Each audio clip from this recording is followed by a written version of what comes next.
కాకినాడ జిల్లా కిర్లంపూడి మండలం కిర్లంపూడి సంత మార్కెట్లో వెంచేసి ఉన్న శ్రీ లక్ష్మీ గణపతి ఆలయంలో వార్షిక కళ్యాణం వైభవోపేతంగా జరిగింది. ఆలయ ప్రధాన అర్చకుడు బాదంపూడి ప్రసాద్ శర్మ సారథ్యంలో వేద పండితులు పీరాట్ల వెంకట శాస్త్రి, పీరాట్ల సాయి, ఎలమంచిలి సిద్ధాంతి శాస్త్రోక్తంగా నిర్వహించారు.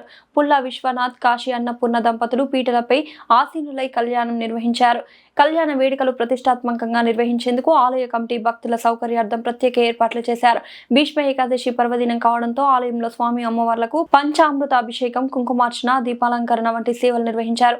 కిర్లంపూడి, చిల్లంగి, జగపతి నగరం, వెలంక, సింహాద్రిపురం తదితర గ్రామాల నుండి భారీ సంఖ్యలో భక్తులు తరలివచ్చి కళ్యాణం తిలకించి తీర్థ ప్రసాదాలు స్వీకరించారు. అనంతరం కళ్యాణానికి తరలివచ్చిన మహిళలకు ఆలయ కమిటీ తరపున పసుపు కుంకుమలు అందజేశారు.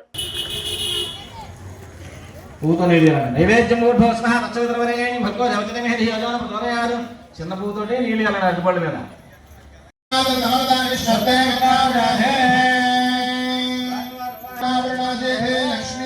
స్వామివారి యొక్క కళ్యాణ మహోత్సవం స్వామివారి కమిటీ సభ్యులు స్వామివారి పాదపద్మలు నమస్కరించి నూతన వస్త్రద్వయం హర నమః పార్వతీపతయే హర హర మహాదేవ. గణేష్ మహారాజ్ కి జై. గణేష్ మహారాజ్ కి గణేష్ మహారాజ్ కి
విఘ్నేశ్వర విఘ్న విదూరకారే నిర్విఘ్నకార్యేషు ఫలం సుసిద్ధం. విఘ్నేశ్వరో నామ సురేషు పూజ్యో వధూవరాభ్యాం వరదా భవంతు. ఓం శ్రీ లక్ష్మీ గణపతయే నమః. మన కిర్లంపూడి గ్రామంలో వేయించేసి ఉన్నటువంటి సంత మార్కెట్లో వేయించేసి ఉన్నటువంటి శ్రీ లక్ష్మీ గణపతి స్వామి వారి యొక్క వార్షిక దివ్య కళ్యాణ మహోత్సవం భీష్మ ఏకాదశి అనగా ఈరోజు గురువారం నాడు రాత్రి 7 గంటల నుంచి 10 గంటల వరకు కూడా అత్యంత వైభవంగా భక్తుల సమక్షంలో జరిగింది. ఈ కార్యక్రమాన్ని మన లక్ష్మీ గణపతి కమిటీ వారు అత్యంత వైభవంగా నిర్వహించారు. అదేవిధంగా ఈ కార్యక్రమానికి కళ్యాణానికి విశేషంగా భక్తులు అనగా సుమారు 500 మంది వరకు కూడా భక్తులు తరలి వచ్చారు.